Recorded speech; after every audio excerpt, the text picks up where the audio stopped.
Selamat malam, kawan pelancong. Ya, eh, tayangan ini saya buat di malam hari, di akhir pekan. Eh, kita coba bahas tentang night market,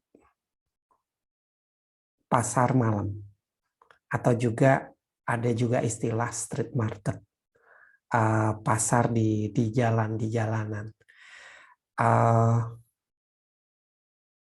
Pada destinasi-destinasi wisata biasanya identik dengan night market ini atau pasar malam ini. Yang salah satunya barangkali nanti sebenarnya yang dicari di night market itu adalah street food. Makanan-makanan pedagang kaki lima, makanan-makanan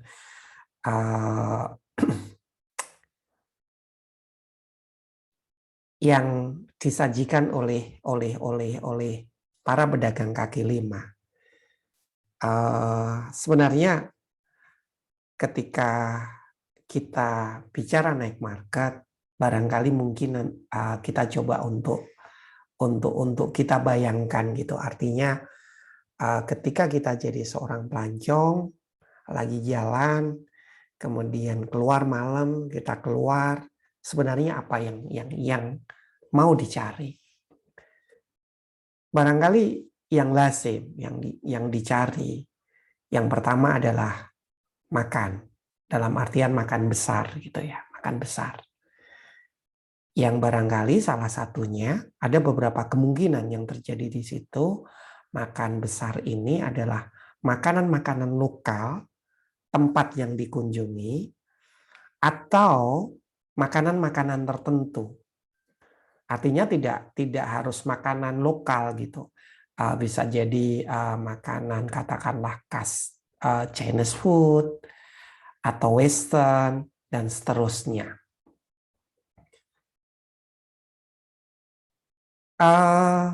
Street food yang ada di night market itu tentunya ketika night marketnya relatif complicated, relatif lengkap, tentunya makanannya pun juga begitu beragamnya.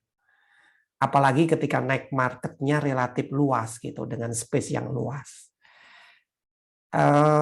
Ada beberapa hal yang sebenarnya mesti menjadi perhatian gitu bagi pemangku kepentingan. Di antaranya sebenarnya hal yang menarik di situ adalah bagaimana konsepsi halal food atau halal tourism itu dilakukan. Artinya apa? Bolehlah di situ banyak para pedagang makanan, tetapi pastikan ada label-label tertentu yang salah satunya adalah lapak-lapak yang memang pada kenyataannya adalah lapak-lapak halal, maka labeling halal itu menjadi sebuah keharusan di dalam halal tourism.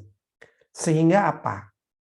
Orang yang datang, para pelancong yang datang bisa memilih mana itu makanan yang halal dan mana itu makanan yang tidak halal.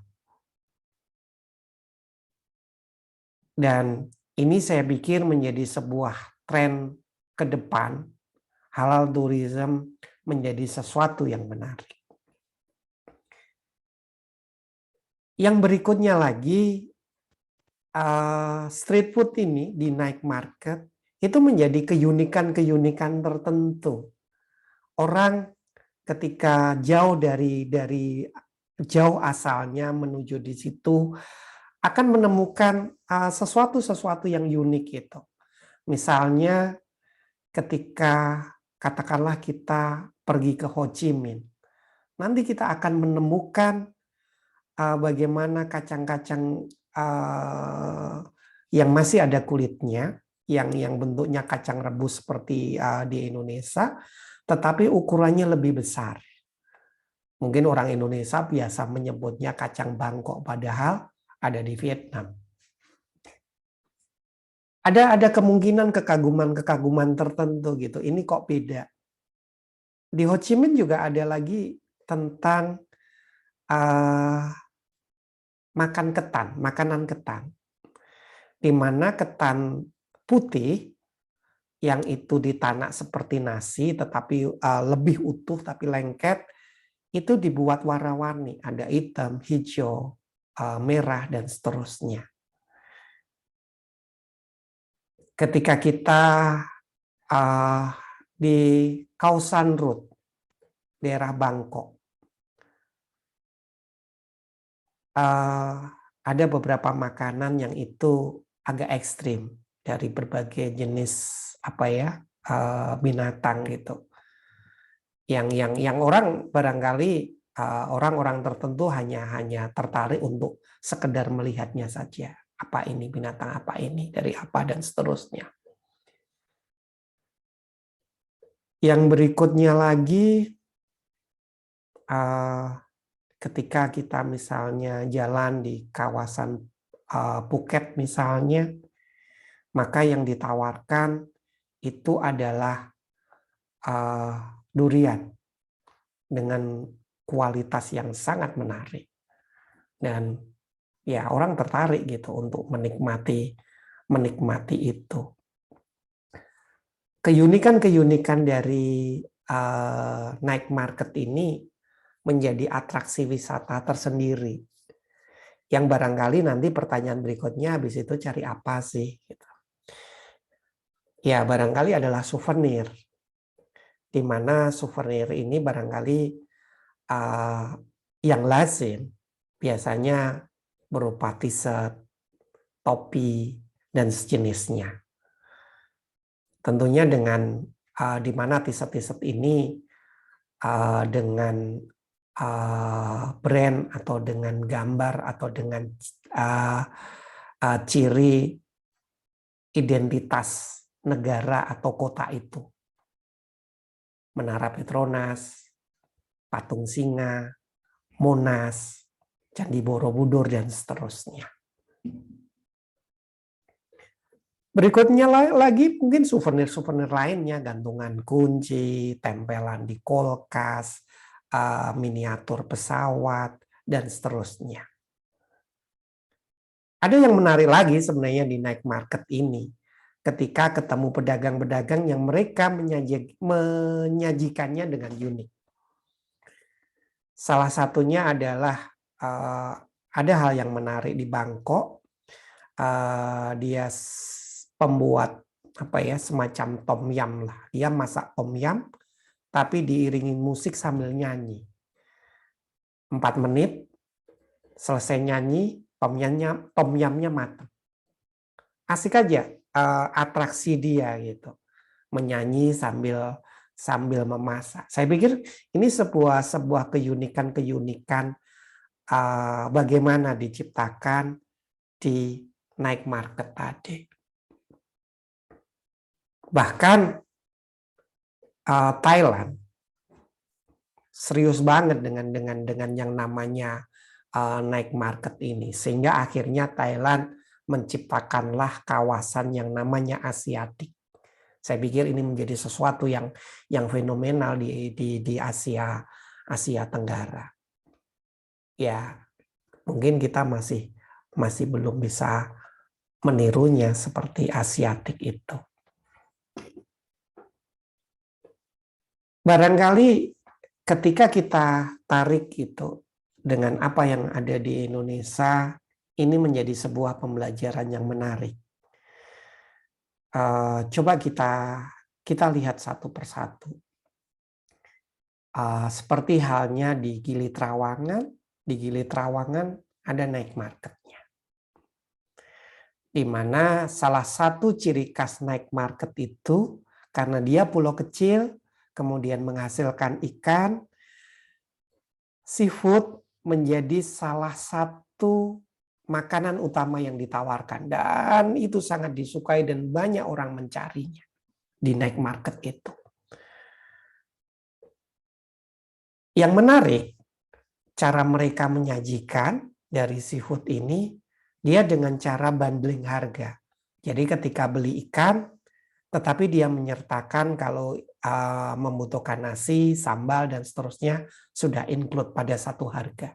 Saya pikir ini cara-cara yang sebenarnya juga layak untuk diterapkan dalam sebuah night market itu, sehingga orang jadi lebih simpel gitu.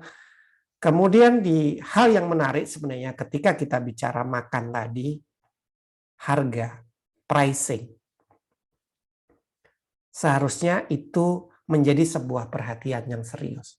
Ini bukan persoalan murah dan mahal, tetapi ini adalah bagaimana kita memastikan bahwa transaksi itu transparan. Berapa yang harus dibayarkan, clear dari awal. Dan kalau kita perhatikan, ada beberapa kejadian yang kurang mengenakan di destinasi-destinasi tertentu, ternyata salah satunya adalah persoalan harga. Yang itu biasanya kaitannya dengan makan tadi. Yang ini saya pikir pengelola di sana, paguyuban atau apapun itu bentuknya, harus memastikan bahwa apa yang dilakukan, harga yang dimunculkan transparan. Harga-harga yang tertulis, saya pikir ini lazim di night market di luar negeri selalu tertulis gitu. Orang jadi mudah, jadi orang jadi simpel gitu. Ini misalnya gantungan kunci 5 seharga sekian dolar dan seterusnya. Kalau toh di situ ada proses transaksi tawar menawar, ya sudah itu saya pikir wajar di dalam sebuah perdagangan. Tetapi ketika itu harga pas pun konsumen, pelancong pun juga menyukai itu. Ada satu hal lagi sebenarnya di night market itu yang sebenarnya itu juga memberikan kehangatan sebuah pasar malam, atraksi. Street musician, musisi jalanan yang ada di night market itu mampu memberikan kehangatan tersendiri. Yang tentunya musisi jalanan ini dengan keberagamannya, apakah mereka menggunakan alat-alat musik modern semacam gitar dan seterusnya, ataukah mereka menggunakan alat-alat tertentu yang lebih klasik atau yang lebih unik, misalnya biola, saksofon, ukulele, seruling, dan seterusnya. Mampu mengantarkan dan memberi pesan yang kuat bagi para pelancong. Yang ujung-ujungnya mereka menikmati itu gitu, merasakan bahwa pasar malam ini asik, pasar malam ini unik, nyaman, saya suka. Itu yang sebenarnya harapannya tercipta dari sebuah night market ini, pasar malam ini. Satu catatan terakhirnya sebenarnya adalah pastikan pasar malam ini memberikan keamanan ekstra bagi para pelancong. Sesuatu yang barangkali arahnya misalnya kriminal, yang itu dihadapi oleh pelancong, misalnya ada barangnya pelancong yang diambil dan seterusnya, itu sebuah presiden buruk dalam sebuah destinasi wisata, utamanya night market. Yang ini, kalau kita bercermin dari apa yang terjadi di Gili Trawangan, ada konvensi yang menarik. Barang siapa, baik itu pengunjung ataupun para pelaku wisata di sana, ketika ketahuan mereka melakukan tindakan kriminal, maka ada hukuman yang salah satunya dia tidak bisa datang kembali atau tinggal di Gili Trawangan. Dan itu membuat jera. Dan itu menjadikan Gili Trawangan 0% tindakan kriminal. terutama pada destinasi-destinasi wisatanya. Saya pikir ini sebuah kearifan lokal yang sangat menarik, yang layak untuk ditiru, yang saya pikir sebagai sebuah pembelajaran untuk destinasi-destinasi lainnya. Ke depan, kota-kota yang semakin ramai, kota-kota yang semakin banyak pengunjungnya, sudah selayaknya untuk mencermati kembali apakah night market itu sudah ada, dikelola dengan baik, dan itu memberikan kontribusi di sektor pariwisata.